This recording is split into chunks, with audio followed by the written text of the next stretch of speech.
Parfait. J'aime bien les montres. Celle-ci, je l'ai achetée en France. Celle-ci, je l'ai achetée aux États-Unis. Celle-ci est un don qu'on m'a offerte. C'est peut-être la montre la plus chère que j'ai portée. Parce que là, voilà, 5 millions de francs CFA. 5 millions, cette montre. Si Samuel te porte les montres de plus de 5 millions de francs CFA, pourquoi est-ce que Dieu me doit comme des mots, un homme de Dieu ne porterait pas?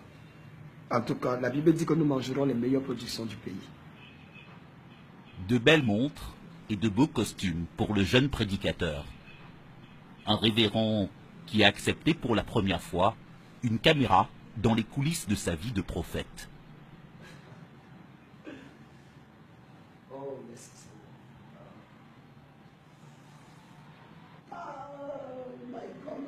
Chez moi, tout est ouvert, j'ai rien à cacher.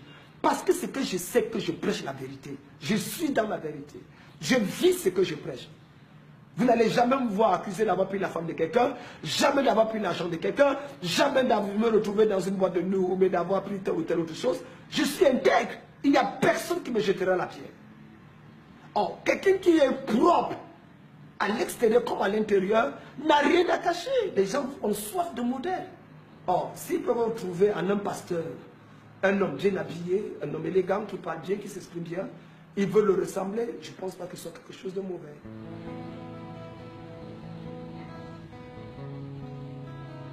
À l'heure du culte, direction un des quartiers populaires de Douala.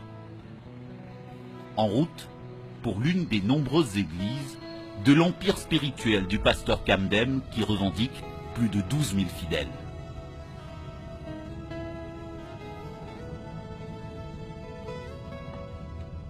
Nous sommes uniques au Cameroun. Et il n'y a aucune, depuis que le Cameroun s'est créé avec A, il n'y a jamais eu une église créée par un Camerounais qui a eu ce genre de croissance. En 6 ans, 35 églises répandues sur presque tout l'étendue du territoire, c'est phénoménal. Une demi-heure plus tard, l'arrivée, sous escorte des membres du service d'ordre, dans l'une de ces églises, située au rez-de-chaussée d'un immeuble d'habitation.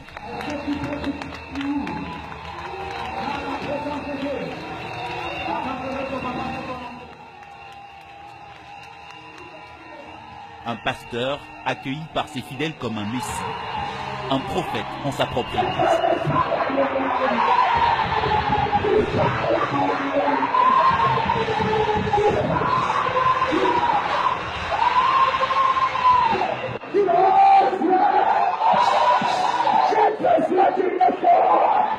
Un public électrisé devant un révérend lancé dans un one-man show avec le talent d'une bête de scène. Une seule chose attendue par ses fidèles, un miracle de leur prophète qui va changer leur vie. Dieu m'a dit, donne-leur la chose qu'ils ont besoin. Quel que soit ce que tu as besoin, reçois ça au nom de Jésus. Reçois ça au nom de Jésus. Je ne suis pas un blagueur. Je suis venu te donner la chose là. Est-ce que tu me crois?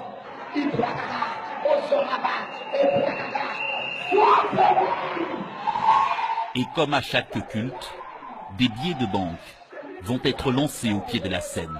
De l'argent déposé par des fidèles pour multiplier leurs chances de bénédiction. Ça, c'est la période où on doit te donner l'argent beaucoup. Prends une flotte. Que ce soit 10 000, 5 000 ou 2 000. 10 000, 5 000 ou 2 000. Tout ici rapidement. Je peux prier. Tends-moi les mains. Pose par terre, pose par terre. Tends les mains. Donne-moi, oui, mon huile d'onction. Allez-le! Allez-le! Jesus! Ça, c'est l'onction. Des offrandes en échange d'une délivrance. Un des rituels du culte, un moment très attendu par ces fidèles qui prêtent à leur pasteur un don divin pour repérer les personnes ensorcelées.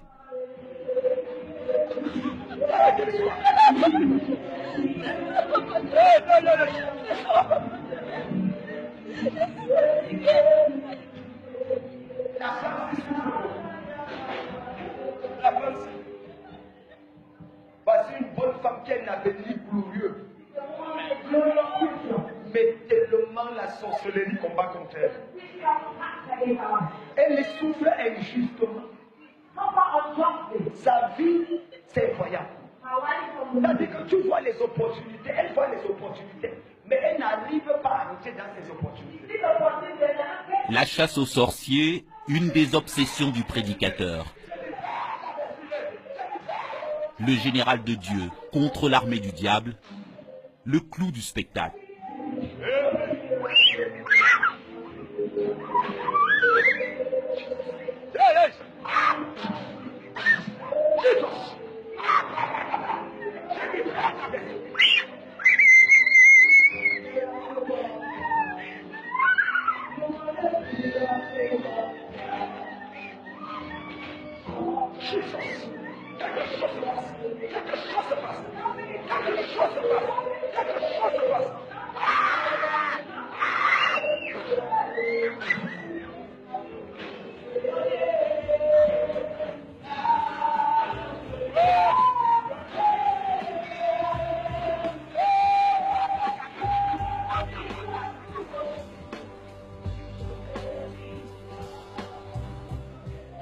Trois heures plus tard, à la fin de ce culte, retour sur les artères de Douala. À l'autre bout de la ville, le pasteur Dieunedor Kamdem nous conduit déjà vers sa prochaine destination. Où est-ce qu'on va là? À Bonabéry, pour l'ouverture de la nouvelle église et l'installation de son nouveau pasteur. Bonabéry, de l'autre côté du pont, une zone de Douala densément peuplée. Une terre de mission, un marché à conquérir pour les nouvelles églises évangéliques. L'objectif du pasteur Kamdem, quadriller ce secteur avec une stratégie mûrement réfléchie. L'objectif ici, c'est de permettre à ce que cette zone de la ville puisse véritablement expérimenter cette présence glorieuse de Dieu. Et à partir de cette église, ils ont normalement 6 mois pour être établis. Et les 6 autres mois, ils doivent créer notre église. Donc 1 an, une église crée notre église. Après 1 an. Si après 1 an, vous n'ouvrez pas une autre église, vous avez échoué. On entend presque dans votre argumentation que vous parlez part de marché. Est-ce que c'est une entreprise? Est-ce que vous considérez que vous êtes à la tête d'une entreprise, d'un business comme un autre, où il faut qu'il y ait de la croissance, des chiffres, des objectifs à atteindre, des gens qui échouent, des gens qui tout réussissent? Pasteur, tout prophète, tout homme de Dieu qui veut faire l'œuvre au XXIe siècle et ne voit pas l'église dans sa double dimension, organisme et organisation, a déjà échoué. L'église, c'est d'abord un organisme. Il faut mettre sur pied des structures, des programmes, des stratégies pour faciliter la croissance holistique de cet organisme. Et ça se passe par quoi? Des objectifs fixés à court, moyen et long terme. Ça se passe par l'étude du milieu ou du contexte dans lequel l'église doit être créée. Le type de pasteur qu'il faut pour le type d'église. Vous ne pouvez pas envoyer un pasteur à Douala qui ne connaît rien sur la puissance de l'économie.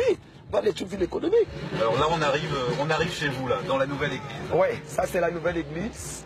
Nous allons la présenter au Seigneur tout à l'heure.